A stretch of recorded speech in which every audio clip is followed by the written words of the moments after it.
Epic Queen Podcast. Herramientas para construir tu confianza, tus sueños y tu futuro.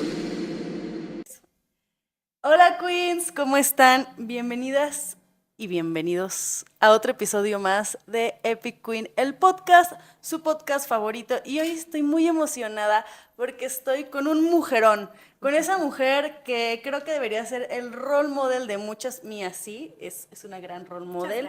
Ella es Juana Ramírez, empresaria mexicana, fundadora de Sojin, y pues más que presentarla yo, quiero que ella nos cuente más.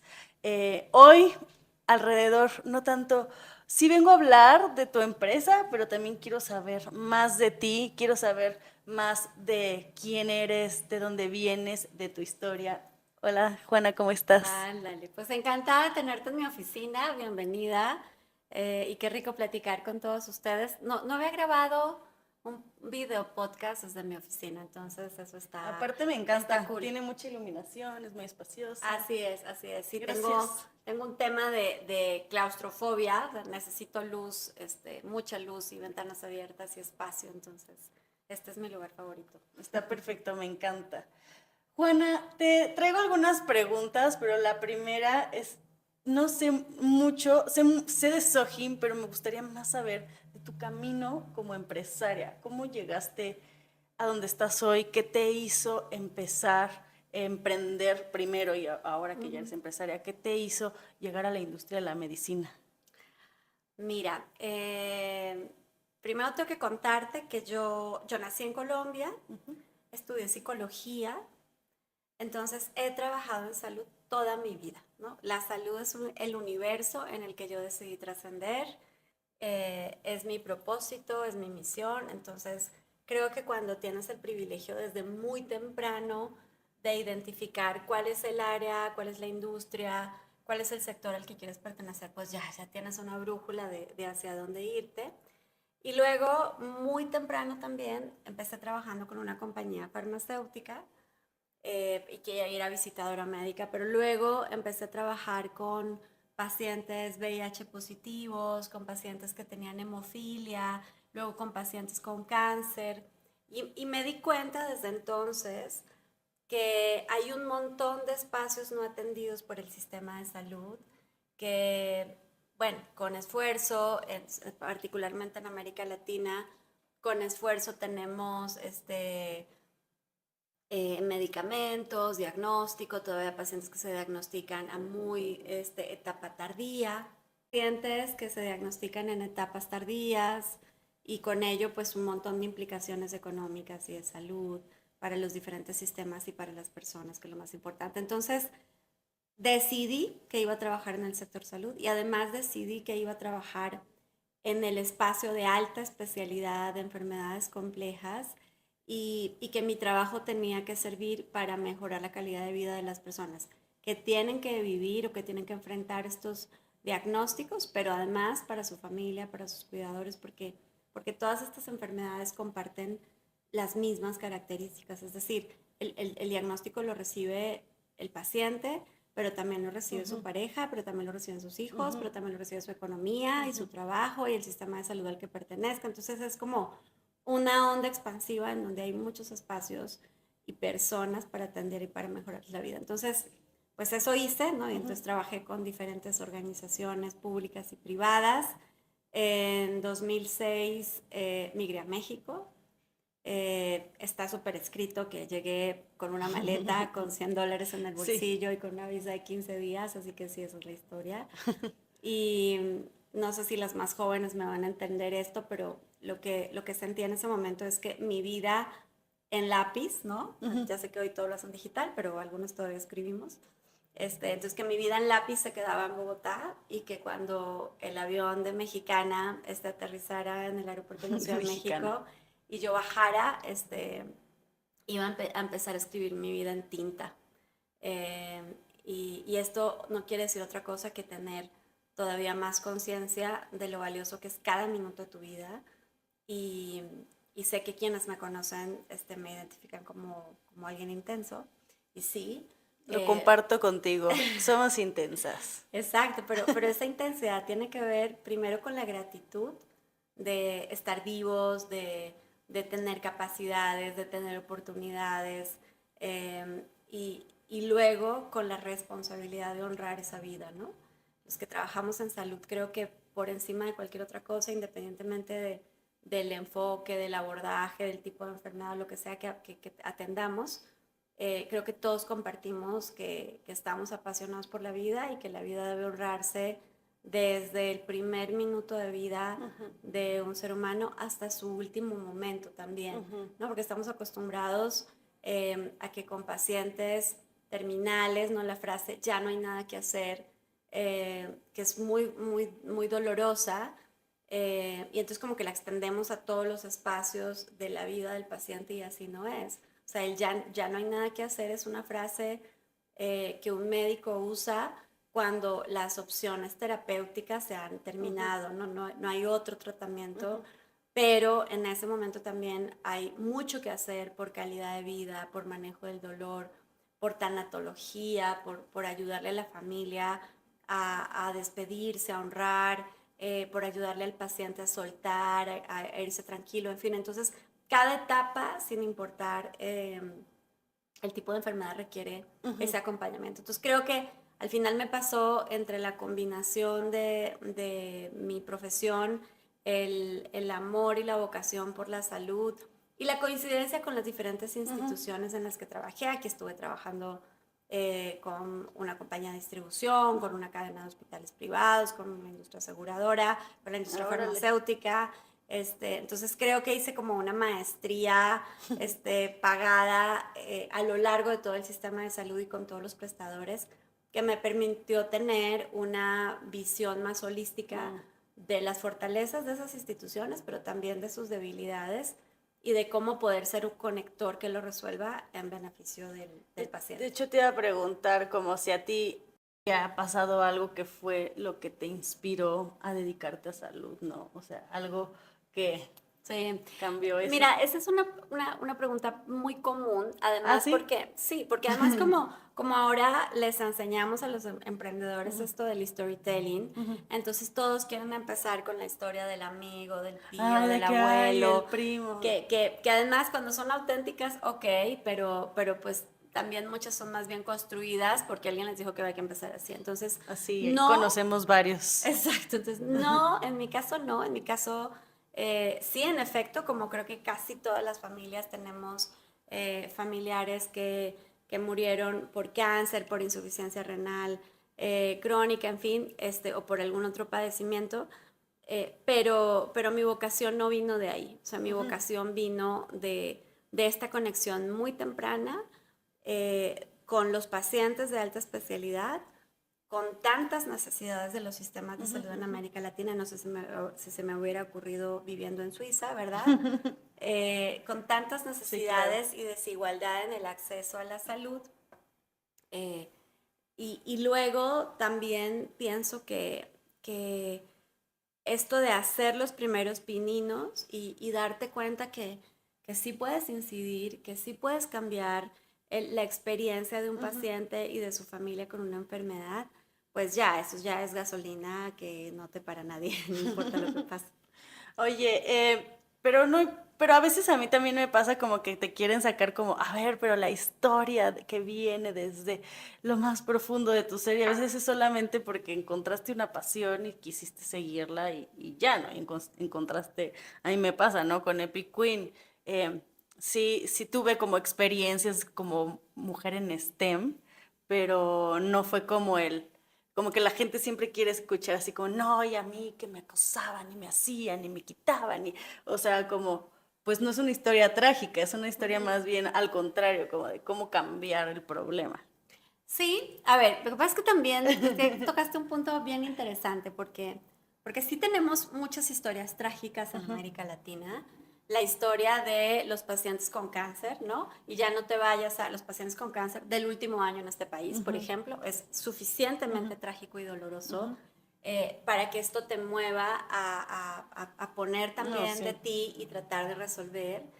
En el tema de las mujeres, ¿no? Y de la equidad de género, bueno, o sea, ya es suficientemente trágico que aunque el 70% de las trabajadoras del sector salud somos mujeres, apenas ocupamos el 6% de las posiciones de liderazgo en el sector, que incluso en el sector público existe brecha salarial por cada 100 pesos que gana un hombre, una mujer gana 81. Okay, entonces, o sea, sí donde veas, entiendes que hay que incidir. Tal vez no desde lo personal, insisto, claro que tengo familiares que han fallecido o que han tenido que enfrentar estas enfermedades, y para mí esto es simplemente una experiencia un poquito más cercana de ver cómo sí podemos incidir.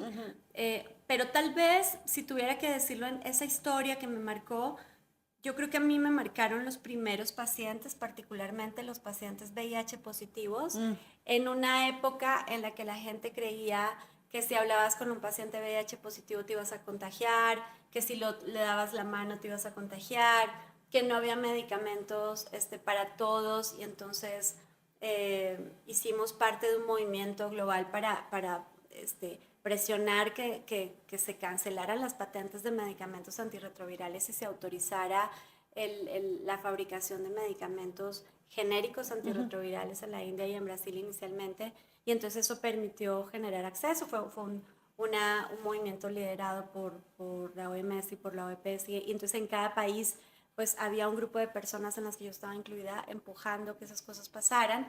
Y en medio, pues estás ahí, estás viviendo el día a día de los pacientes, y entender que mientras alguien puede tener todo lo que necesita en la acera de enfrente, inmediatamente de enfrente, puedes tener un paciente que no tiene absolutamente nada de lo que necesita. O sea, esa diferencia tan dolorosa en América Latina de brecha de acceso, creo que de eso me enamoré, y yo sé que lo entiendes bien porque también tienes una pasión muy clara.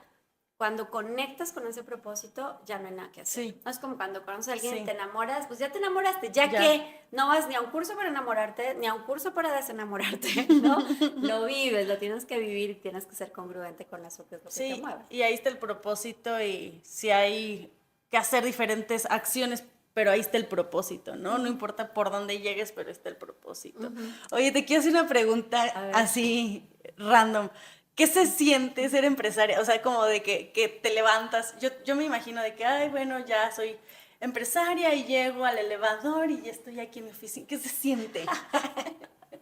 Siento que es como muy chistosa la pregunta, pero ¿qué sientes? No, a ver, no, está linda tu pregunta porque yo creo que todos los que no lo viven se imaginan otra cosa, ¿no? Primero no te das cuenta, o sea, no eres consciente de cuando pasas a mí no me gusta hacer la diferencia entre emprendedor y empresario en ese sentido, porque ahorita me encantaría decirte para mí qué significa. Me encanta. Cuando pasas de una startup, ¿no?, a una scale-up, ¿no?, una empresa que ya tiene cierto nivel de estabilidad, que tiene cierto nivel de estructura, de ventas, de posicionamiento en el mercado, que es algo que es importante que todas sepan, no es mágico, no es rápido, particularmente en salud al menos, pues toma muchos años. Estamos a punto de cumplir 14 años en algunos Grupo Soin. puede ser que sea muy rápido, a otros les cuesta más trabajo, ¿no? Exacto, pero hay ciertos sectores, y salud es uno de ellos, en que las mismas barreras de acceso a innovación, las barreras regulatorias, etcétera, hacen que el proceso sea largo. O sea, en realidad no conozco una empresa de salud que tenga esta historia unicorniana de mira, hoy me emitieron y ya, y entonces y pasaron 36 meses y ya pasó. No, porque en general ni los padecimientos, ni el desarrollo de medicamentos o de dispositivos o de modelos de servicio toma tan poco tiempo, ¿no? O sea, más bien hay muchas medicinas que hoy usamos que tuvieron procesos de investigación de 18 años y que luego tuvieron procesos de acceso al mercado de 5 o 10 años, ¿no? Creo que la historia que acabamos de vivir en vivo y en directo del desarrollo de la vacuna, si tomamos incluso un poco de conciencia, por más de que este fue un desarrollo muy rápido, requirió de un par de décadas de desarrollo en relación, por ejemplo, al RNA mensajero, para que los investigadores pudieran llegar a esto de una forma más rápida. Entonces, en salud, nada pasa rápido. Entonces, no te das cuenta cuando eres un equipo de 10 personas y todos trabajamos en la misma mesa y todos hacemos un poco de todo. Y cuando empiezas a tener un poco de estructura, porque además te tengo que confesar que una de mis luchas en Grupo Soin ha sido mantener el espíritu startupero. O sea, mantener, aunque hay áreas, aunque hoy sí necesitamos un montón de procesos, de estructura, mantener el paciente es primero y hay que hacer lo que hay que hacer, ¿no? Y en ese hay que hacer lo que hay que hacer, pues siempre nos estamos brincando trancas para tener una incidencia, porque eso es lo que nos mueve a todos los que estamos aquí. Luego, con el tiempo, cuando te lo dicen muchas veces y cuando empiezas a recibir premios y cuando sales en los rankings de mujeres poderosas y entonces en te codeas. revistas y todos lados. Entonces, cuando te codeas con gente que sí es poderosa de a de veras. Tú también eres poderosa de veras. Dices, wow, sí parece que está pasando algo, pero yo prefiero mantener los pies muy sobre la tierra. Sí. Y tratar de ser lo más accesible posible a todo el circuito que me rodea, a mis colaboradores, a los emprendedores, a los proveedores, a los clientes, porque creo que si es que existiera un secreto de liderazgo, ese secreto no secreto es la congruencia. Entonces, no puedes pedirle a tu equipo que sea próximo, que sea cercano si tú no lo eres. No puedes pedirle al equipo que no sea burocrático y que sea gestor y hands-on si tú no lo eres. En esta empresa nadie tiene secretarias, nadie tiene asistentes. Todos estamos abocados a usar herramientas tecnológicas para hacer mucho más sencilla nuestra labor. Tenemos todos, aquí hay un eslogan que dice todos somos concierge, ¿no? Que es el modelo de atención, de acompañamiento. Entonces, todos somos concierge significa mantener una vocación de servicio que se evidencia a través de tu comportamiento y no de tus palabras. Sí, de hecho, algo que me va a quedar siempre, eso es algo que tú me dejaste, yo creo que ni te acuerdas. Una vez vine aquí a su oficina y de las primeras cosas que me acuerdo que me dijiste fue, mantengan los pies en la tierra porque los premios, las revistas, eso en realidad no es lo que cuenta es el trabajo que estés haciendo. Y tú y yo conocemos muchos emprendedores y emprendedoras que son pro premios, ¿no? Son muy buenos para registrarse en las convocatorias, son buenísimos para hacer pitch, pero en realidad atrás no hay una empresa, o sea, en realidad atrás no hay un modelo y eso está bien en las primeras etapas, pero después pues necesitas carnita, o sea, necesitas que eso esté generando impactos reales. Y cuando pasan más de 5 años ves que lo necesitas, no puedes estar. No, claro, o sea, no pasa, ¿no? Sí. Y el otro es, a mí me encanta hacer esta analogía con el spotlight, ¿no? O sea, si las luces te están dando de frente y si alguien ha tenido la experiencia de estar en un auditorio, pues no ves, simplemente las luces te ciegan y no puedes ver hacia adelante. Entonces también hay que elegir de qué lado de las luces ponerse y que las luces iluminen lo que haces, tu trabajo, los alcances, la empresa, la marca, a tus equipos, ¿no? Cómo dar visibilidad también a los equipos. Y no solamente tú, porque yo creo que para el más,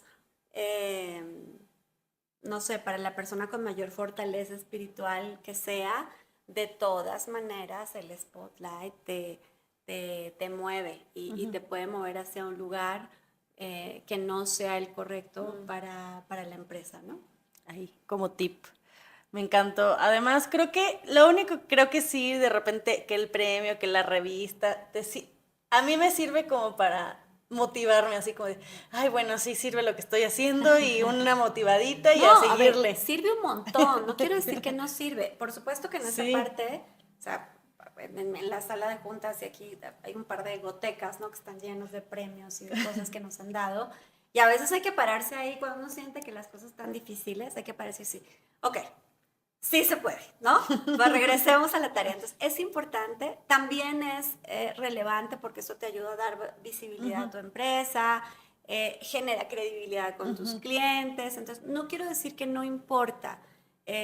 Yo misma hoy me da muchísimo gusto, por ejemplo, ser jurado del premio de EY Entrepreneur of the Year, que en 2015 gané y que fue impactante en cómo eso genera un efecto positivo en la empresa misma o a ser parte de la comunidad de Endeavor, ¿no? Pues estoy segura que estar en la portada de Forbes también te trajo cosas buenas. Cañón, o sea, sí, cuando salí en la primera, bueno, primero en la portada de 30 promesas en 2016, se acercaron oportunidades que antes no habíamos tenido.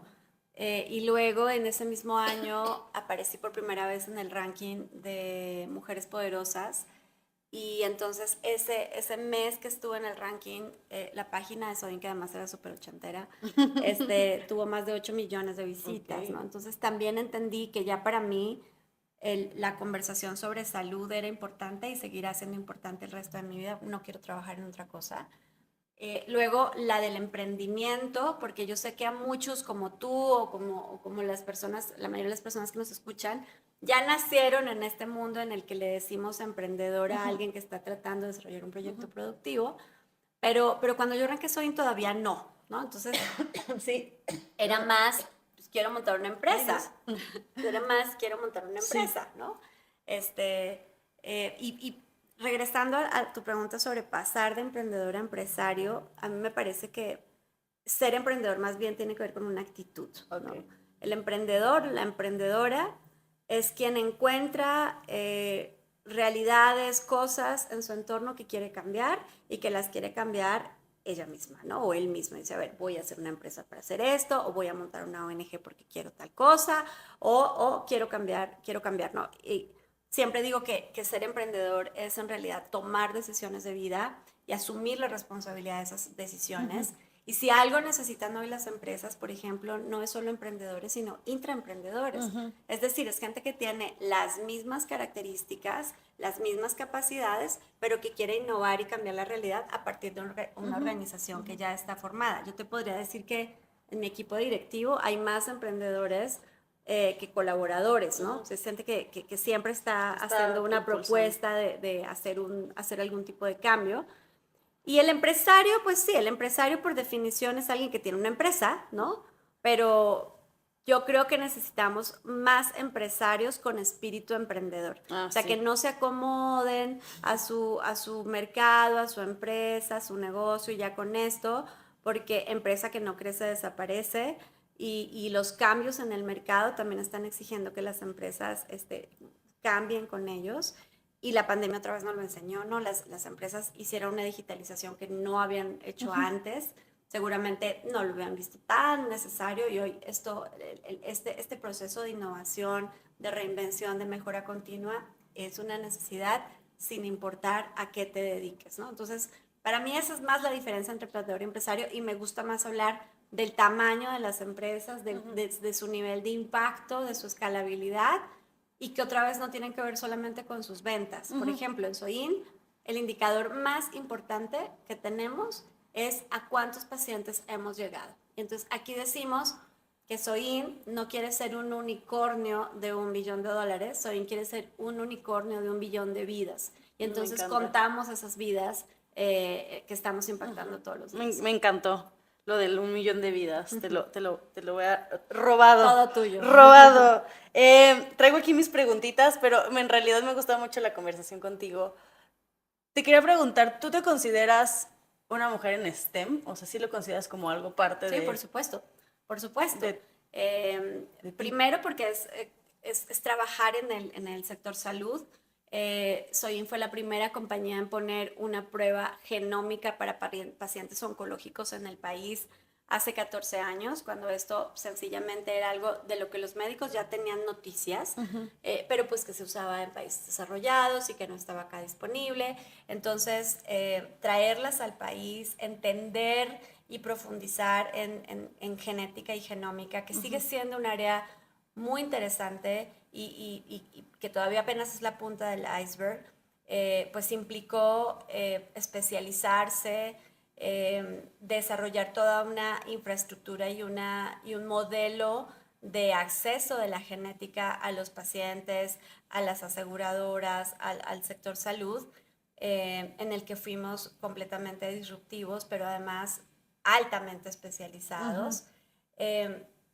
Y luego empezamos a traer otras innovaciones también de tipo diagnóstico genético que ofrecen alternativas o incluso ya no solo para diagnóstico de enfermedades raras o poco frecuentes o de enfermedades cardiovasculares o de medicina reproductiva o de oncología, sino también de bienestar y salud, ¿no? Hoy a través de la genética podemos saber cómo nutrirnos, ¿no? De acuerdo a mis genes, no a una dieta estándar, o qué tipo de ejercicio hacer de acuerdo a mis genes y cuál me ayuda a desarrollar mayor tejido muscular, por ejemplo, o de acuerdo a mis genes cuál debe ser mi suplementación y cuál no debe ser, o de acuerdo a mis genes cuál es mi perfil de adicciones y entonces a qué debo acercarme, a qué no, en fin. Entonces, este tipo de cosas hoy también las tenemos. Entonces, del lado de la medicina y la ciencia, Soin solamente trabaja con tratamientos de última generación y entonces desarrolla todo el modelo de acompañamiento para este tipo de tratamientos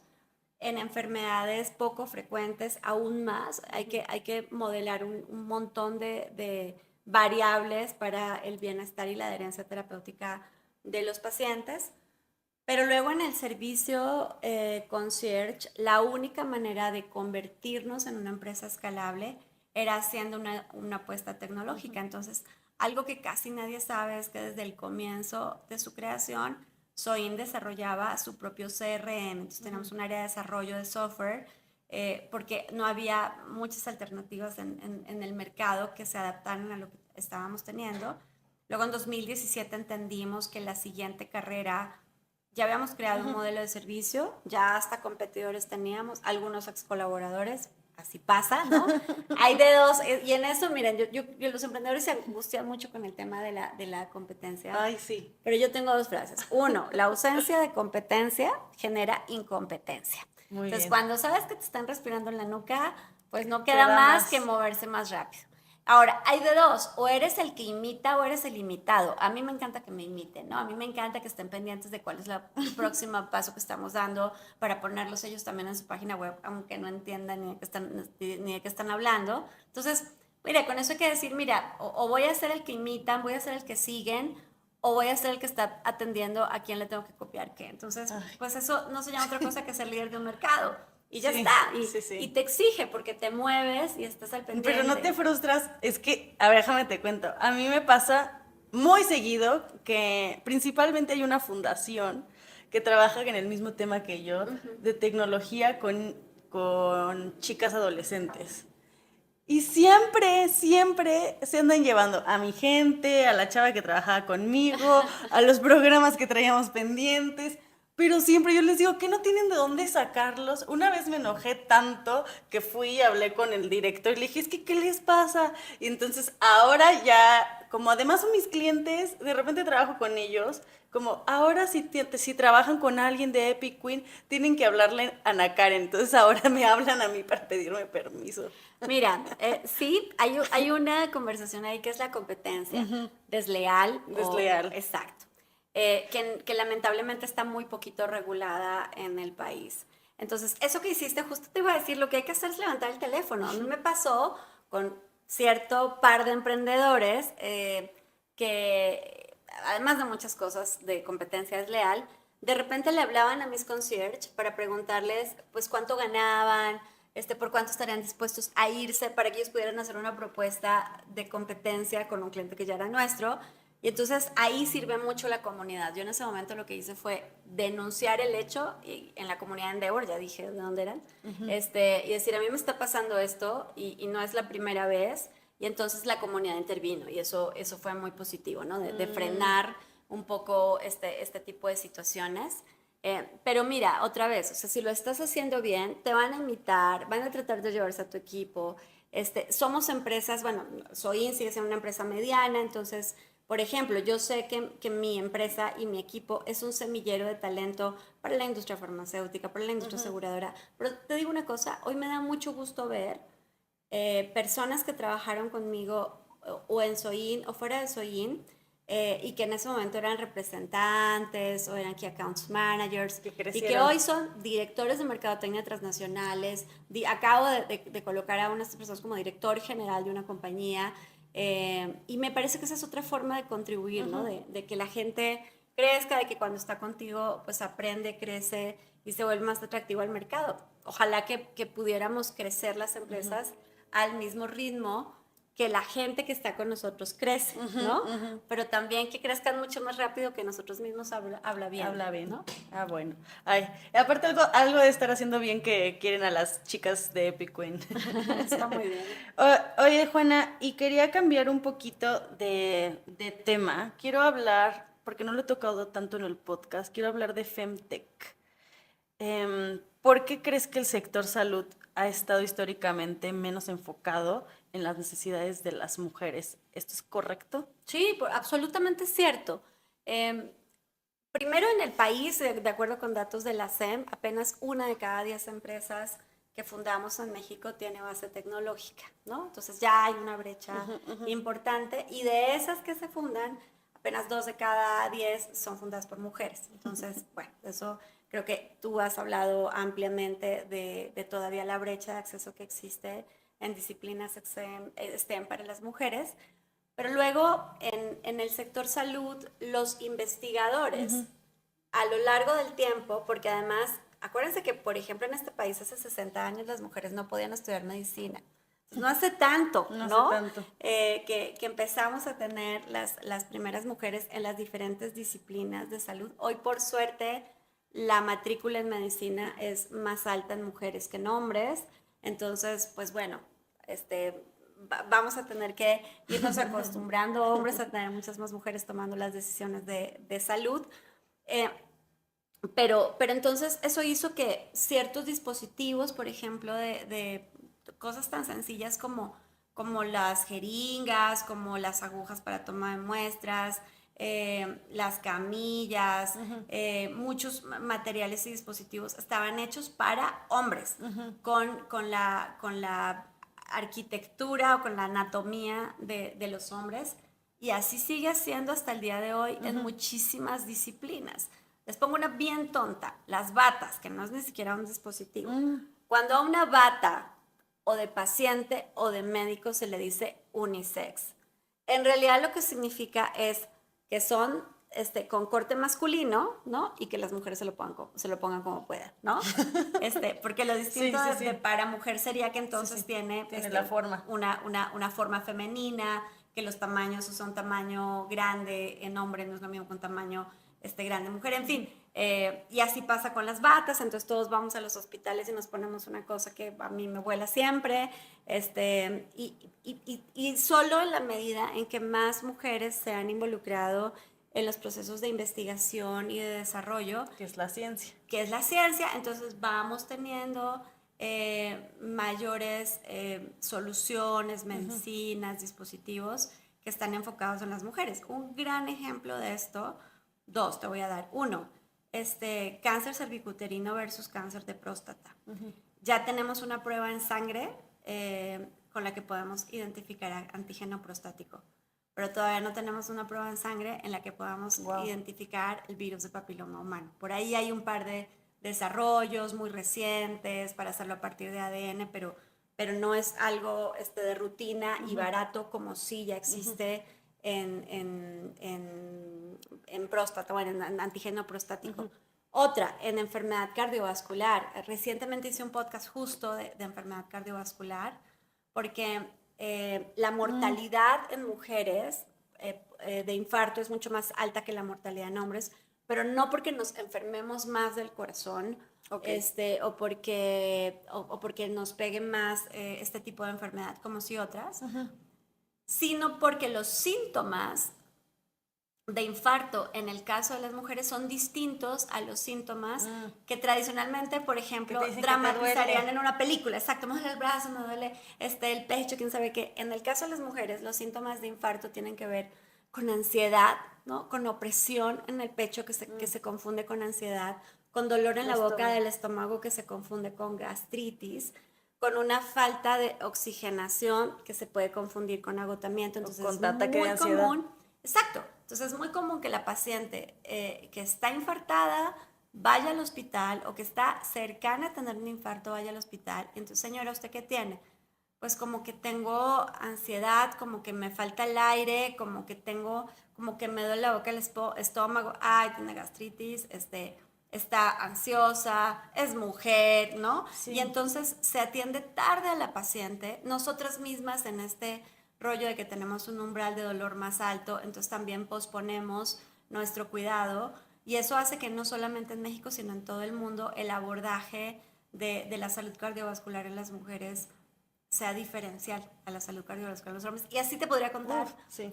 miles de ejemplos de por qué sí es muy importante que tengamos más mujeres STEM con una visión y un abordaje femenino en el caso de la salud, porque hoy en el mundo el 83% de las decisiones de salud las toma una mujer, las decisiones reales, Sí, ¿no? en casa. A qué farmacia, a qué médico, cuándo, el diagnóstico, cómo cuido, a quién consulto.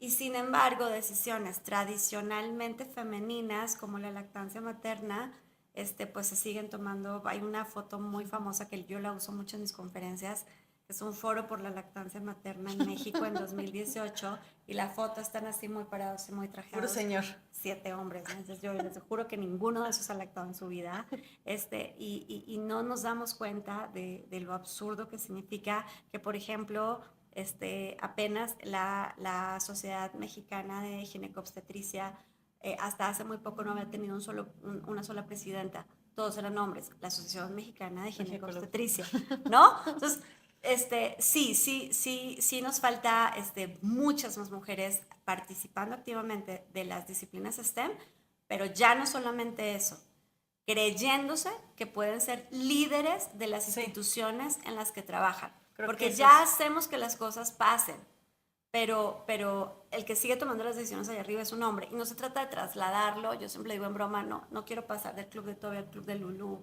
Lo que quiero es que las mujeres demostremos que sí podemos construir un club incluyente en el que caben todos y en el que podemos aprender todos a trabajar y a tomar mejores decisiones, en mi caso, en función de la salud de la población. Sí, porque es bien sabido que al final, si una mujer está en una posición de poder, va a tomar una decisión más diversa, ¿no? No tanto como que va a ser club de Toby, club de Lulu. Mira, en la mayoría de los casos, sí. Yo también te quiero decir, y esto siendo justa, que el peor jefe que tuve en mi vida, o sea, el jefe de pesadilla que no le quieres desear ni a tu peor enemigo, era una mujer. Wow. ¿No? Y era una mujer misógina, Sí. corrupta, desagradable, pero también ahí aprendí, Ana Karen, en un momento de ese proceso, estuve 2 años trabajando con esta persona, aprendí que de ella iba a aprender las cosas que uno no debe ser como líder, ¿no? Porque hay líderes positivos que te enseñan, que te mentorean, que te orientan. Y de los líderes negativos, pues también hay que aprender todo lo que no debes hacer, ¿no? Sí, a veces creo que este tipo de mujeres en el pasado fue porque ellas les costó tanto llegar ahí que fue como, si a mí me costó, a ti también como mujer te tiene que costar y también tiene que ver con el patriarcado. Sí, es súper típico. Es típico que escuches a mujeres, bueno, ahora de todas las edades, pero normalmente más este grupo en que les cuesta, o sea, yo he escuchado a mujeres que dicen, es que no estoy de acuerdo con el Día Internacional de la Mujer. Ok, ¿no? Checan además las estadísticas de feminicidios, de violaciones, de trata de personas, en donde el 70% son niñas y mujeres, para que te des cuenta que sí somos vulnerables a todo esto y que la conversación es absolutamente necesaria. Y que les cuesta exigir, ¿no? Por derecho, porque aprendieron a que la única forma de demostrarlo era por capacidad, ¿no? Y son mujeres tremendamente capaces, pero tremendamente machistas. O sea, el mismo entorno, y mira, es fácil identificarlas porque además hasta se masculinizaron en sus maneras, en sus formas, algunas incluso en su vestir, ¿no? Entonces, ciertas cosas como usar un vestido de colores o de flores o seguir llevando el cabello largo o la pestaña, esto es demasiado femenino, ¿sabes? Sí. Entonces, y no está bien visto en el entorno de negocios, y creo que lo que nos toca a las que sí estamos convencidas de que hay que generar un cambio es mantenernos en esa disrupción. ¿Que cuesta? Sí, sí cuesta. Sí. Pero hay que mantenerse y que nuestra actitud permanentemente esté proponiendo un cambio. Sí, me gusta. ¿Qué puedes recomendarles a las chicas que nos están viendo? Que primero, yo diría como 3 tipos de recomendaciones. La primera es las que están buscando un propósito y no lo han encontrado. Sí. Las que quieren llegar a ser un día empresarias Ujú. y, y las que buscan hacer impacto en el área STEM. Son 3 grandes preguntas. Bueno, vamos a grabar un podcast con cada uno. No, mira, el propósito. Ay, qué cosa más compleja y tan simple al mismo tiempo. Porque el propósito, creo que decía al comienzo, es como enamorarse. Lo encuentras, no es algo que piensas, no es algo que racionalizas, es algo que sientes. Como cuando te enamoras y entonces tienes mariposas en el estómago y tienes ganas de estar cerca de esa persona y de hacerlo, de hacerla feliz y de ser la mejor versión de ti mismo, etcétera, porque te motiva. Te mueve. Entonces, el propósito es importante, no por un tema de storytelling, eso es importante que se los diga. El propósito es hiper relevante porque es tu motor. O sea, emprender no es glamuroso, no es fácil, no es bonito. Emprender es duro, es difícil, es frustrante. Son más los días de ¡ah! O de ¡uf! O de ¡oh! O de llorar. O de llorar que los de decir soy lo mejor de este planeta. Y entonces el secreto para no rendirse es que lo que haces todos los días tenga que ver con ese propósito, con esa emoción. Entonces, para encontrarlo creo que hay que hacerse preguntas hacia adentro, no hacia afuera. ¿Qué me mueve? O sea, ¿qué podría ser el resto de mi vida aunque no me pagaran? O sea, aunque fuera gratis, ¿yo qué haría el resto de mi vida? Y cuando yo le pregunto eso a los emprendedores, entonces sí me contestan. No, pues bueno, yo jugaría a fútbol. Bueno, ¿y por qué no haces una empresa alrededor del deporte o del fútbol, si es lo que más te apasiona? O bueno, mira, yo de verdad me dedicaría a ayudar a los animales que viven en situación de calle. ¿Y por qué no construyes una empresa o una organización sostenible, sustentable, que se dedique a eso que amas, ¿no? No, creo que ya esta vida por un lado hago lo que sea que pueda para ganarme mi sustento, y pues del otro cuando pueda hago algo que tenga que ver con mis aficiones, pues lamentablemente es la realidad de muchas personas. Creo que lo que nos diferencia a los emprendedores del resto es que tenemos que decidir que no, que vamos a juntar esas dos cosas. Entonces, eso como propósito. Si ya encontraron, por ejemplo, el sector que les gusta, que es lo que me pasó a mí, entonces acérquense. O sea, no hay mejor lugar para que se te ocurran cosas en salud que la sala de espera de un hospital público, ¿no? O un centro de salud, o sea, cómo te metes, hablas con la gente y empiezas a identificar oportunidades, o en educación, o en movilidad. O sea, hay que estar ahí en el campo, en la realidad, para identificar oportunidades que puedas construir o convertir en un modelo de negocio. Para las que quieren ser empresarias, pues ya dije un poco, ¿no? Sí. Para las que quieren ser empresarias, creo que tienen que considerar que esto sea un trabajo de tiempo completo. Nadie es empresario part-time o los fines de semana o 3 días a la semana. Ahí pueden tener un negocio o un ingreso, pero no una empresa. Entonces, para tener una empresa hay que tener un pensamiento sistémico y estructurado. Necesitamos de otras personas, ya sea como socios o como colaboradores, pero aprender a trabajar en equipo y a combinar esos talentos es vital. Tener la capacidad de identificar para qué soy buena, en qué sí soy buena y que no tengo ni la menor idea. Y en eso que no tengo la menor idea, 2 cosas: buscar gente que sí sepa, Sí. pero también saber que tienes que aprender. Mira, típico de emprendedoras, sobre todo las mujeres, están divorciadas con el dinero y con las finanzas y con la contabilidad. Entonces, eso se resuelve con el contador de una amiga que me dijo que le lleva sorpresa y ya está. No. Falso, ¿no?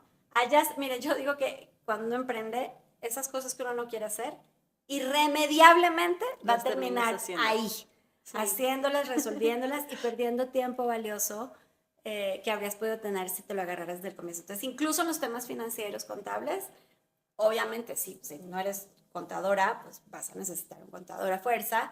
Hay gente que va a saber más que tú, por supuesto, pero hay que entrarle. O sea, sí hay que hacer un diplomado en finanzas o un curso de contabilidad o buscar información para tener las herramientas mínimas. Entonces, ¿Qué se necesita para ser empresaria? Una capacidad de aprendizaje permanente, porque nunca paras de aprender. Yo misma, un año tengo un programa de alta dirección, el otro tengo la continuidad en el IPADE, el otro, el año pasado decidí hacer un programa de management en la Universidad de Cambridge durante 9 meses. Entonces, aprender significa reconocer permanentemente que son más las cosas que no sabes que las que ya tienes claras, sobre todo en un mundo que cambia tanto. Entonces, para mí eso, hay mucha estructura, mucho respeto por las finanzas de la empresa, no confundir tu bolsillo y tus necesidades con el bolsillo de la empresa y sus necesidades, hay que separarlo.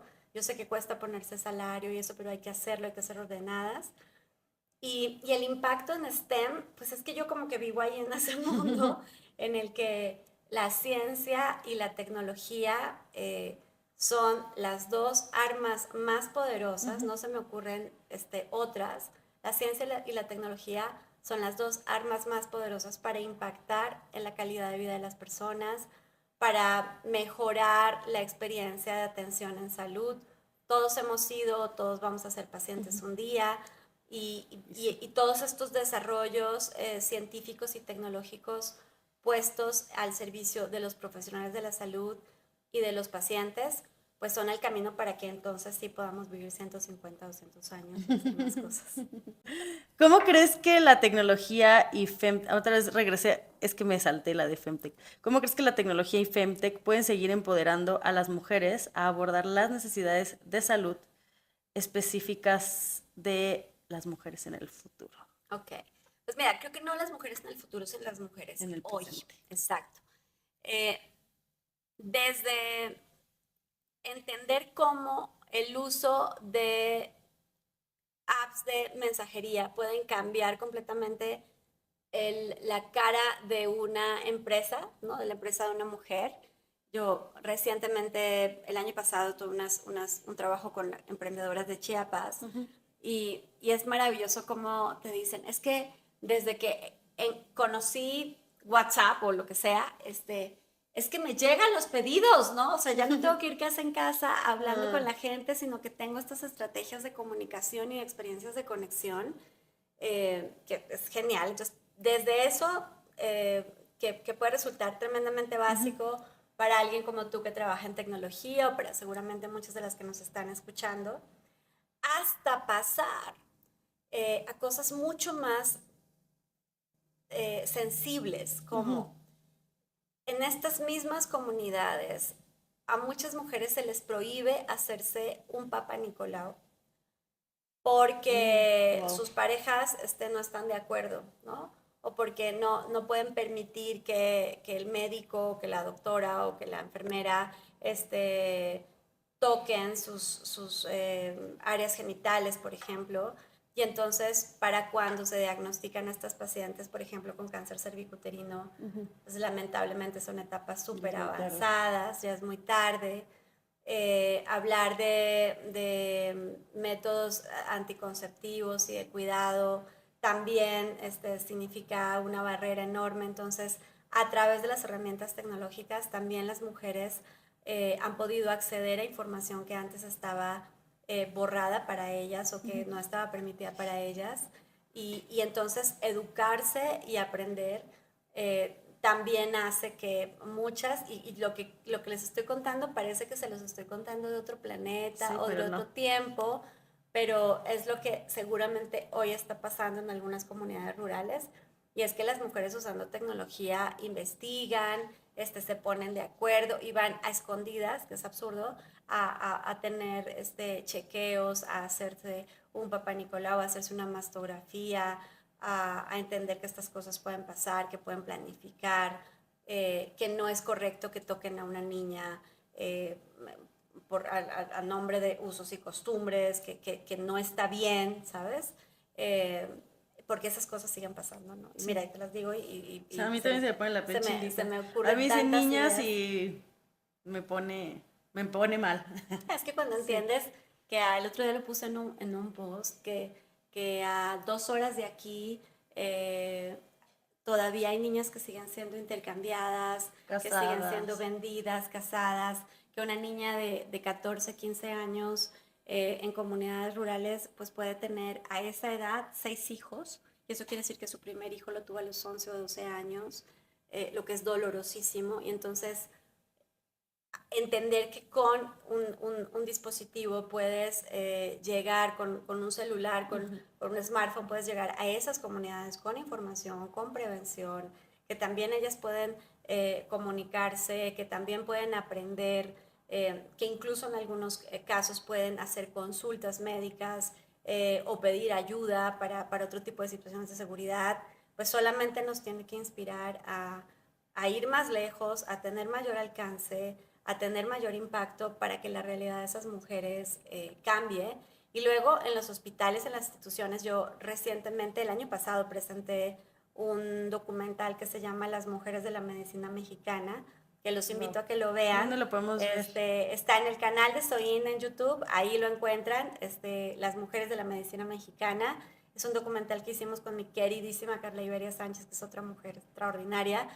Y entonces entrevistamos a 8 mujeres del sector salud para que nos contaran esto, el eje de la mujer como paciente, porque sí es diferente y porque hay enfermedades y situaciones que nos afectan particularmente a nosotras. De entrada, pues los hombres no se embarazan, ¿no? Para empezar, entonces hay una serie de circunstancias, sí, que hacen que esto sea distinto.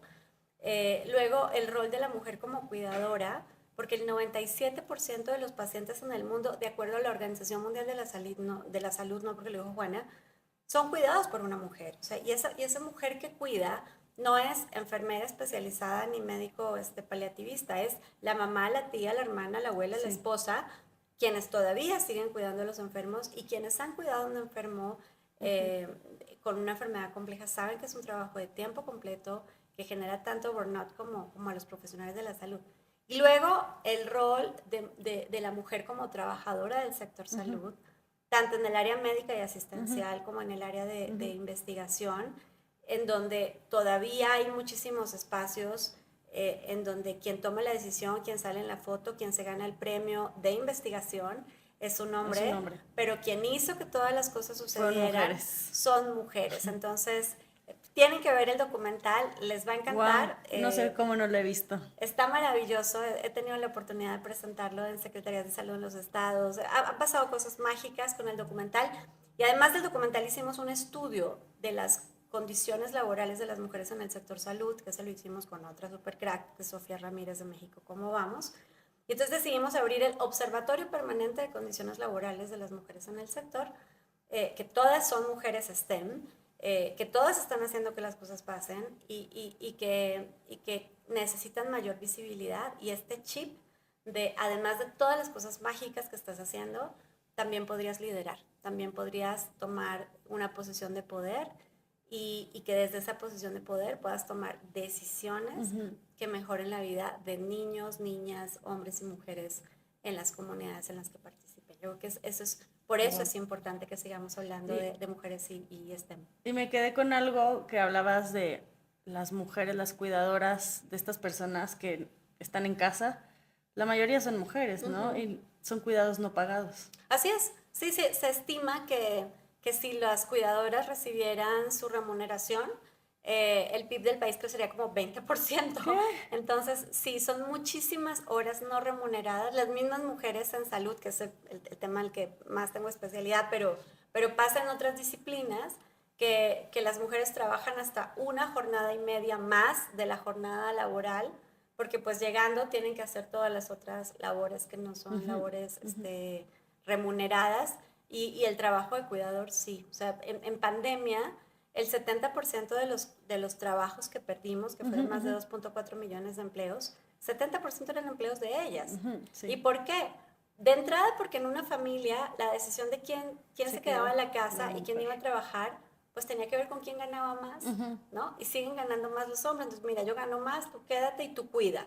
Porque además tú sabes cuidar y yo no sé cuidar, ¿no? Entonces, ¿cómo se resuelve eso? Pues eliminando la brecha salarial y enseñándole a los hombres a cuidar también.